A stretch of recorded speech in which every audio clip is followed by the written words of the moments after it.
Module 7, Lesson 7. The retention report. Subscriber growth means nothing if the new subscribers stop engaging in week 2. Retention is the other half of growth, how long people stay interested after they join. Open reports, then retention. The retention table groups subscribers by the month they joined. Each row is a cohort. Reading across the row shows what fraction of that cohort still engages 1 month in, 2 months in, 3. Every cohort decays. The question is how fast and whether newer cohorts decay faster than older ones. Compare the rows. If January's cohort holds 60% at month 2 and April's holds 35%, something changed between January and April: the acquisition source, the audience promise, or the content.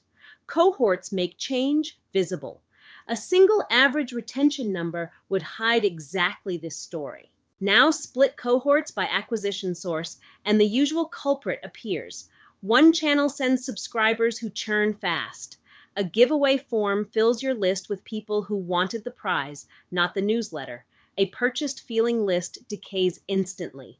Your organic blog signups hold for months. Same product, wildly different retention by source.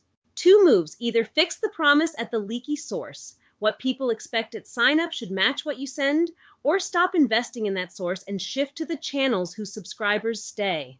Retention data turns that from an opinion fight into a spreadsheet decision. Next lesson, attribution. When a subscriber converts, which touch points get the credit, and how the model you pick changes where you spend. See you there.